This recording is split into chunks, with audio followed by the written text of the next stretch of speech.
Non, le Sénégal n'est pas sorti du classement des pays les moins avancés. Il a juste amorcé le processus. Une analyse approfondie des documents de l'ONU permet de clarifier cette situation.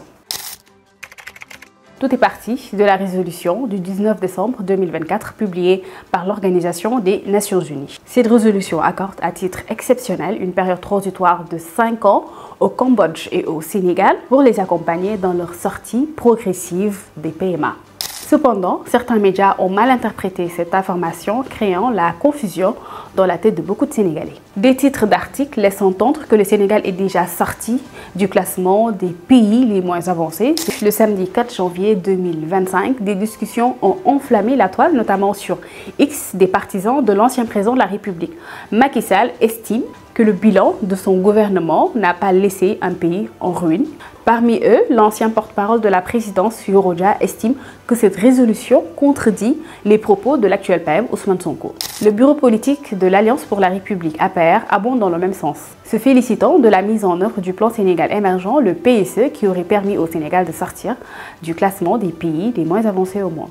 De son côté, le ministère de l'Intégration africaine et des Affaires étrangères a émis un communiqué. Il indique que le Sénégal n'est pas sorti du cercle des pays les moins avancés, mais il vient juste d'amorcer le processus de retrait. Soleil a vérifié cette affaire. D'abord, une précision lexicale de taille. Il faut faire la distinction entre sortir d'un cercle de pays moins avancés et amorcer le processus. On vous explique comment et évaluer ce classement qui peut conduire au retrait d'un pays du cercle des pays les moins avancés. Sachez avant tout que l'ONU évalue les pays sur 3 bases, qui sont des indicateurs essentiels. Le premier indicateur, c'est le revenu national brut, le RNB. Le deuxième, c'est l'indice du capital humain, qui conjugue les indicateurs liés à la santé, à l'éducation et à la mortalité. Le troisième, c'est l'indice de vulnérabilité économique et environnementale. Cet indicateur évalue la vulnérabilité structurelle d'un pays face au choc externe.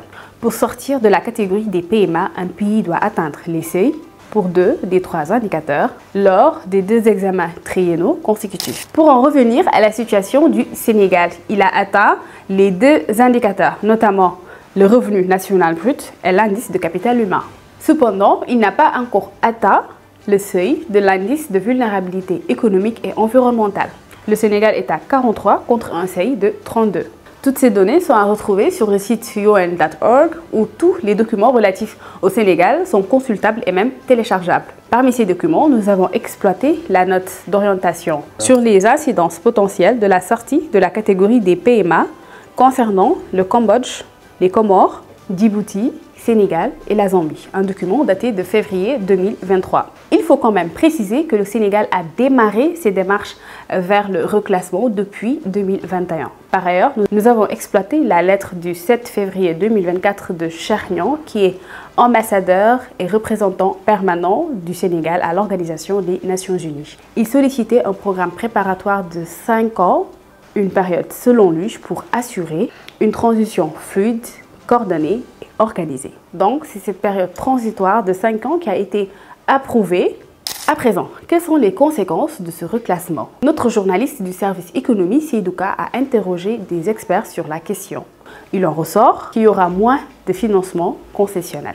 En plus de cela, la note d'orientation de l'ONU, évoquée tout à l'heure, précise qu'il peut y avoir une réduction de l'accès des pays comme le Sénégal aux aides internationales. Parce que le reclassement va entraîner la perte de certains privilèges de soutien réservés aux PMA. Par exemple, les préférences commerciales. Nous avons aussi interpellé l'économiste Moubarak Lo qui est revenu amplement sur les conséquences de ce reclassement. Les PMA en général sont davantage aidés, toutes choses égales par ailleurs.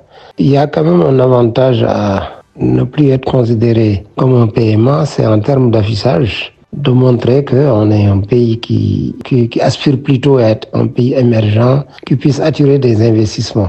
Quels sont les avantages et les inconvénients? Il faut retourner à l'origine, parce que le Sénégal, en 1998-99, avait présenté un dossier pour être accepté comme pays moins avancé. C'est pour si le gouvernement a décidé de le faire à l'époque, c'est forcément parce qu'il y voyait un intérêt. L'intérêt, c'est les possibilités commerciales qui vous sont offertes, notamment en matière d'accès aux aux marchés mondiaux. En définitive, ce qu'il faut retenir, c'est que la décision de retrait du Sénégal de la catégorie des PMA sera effective le 19 décembre 2029.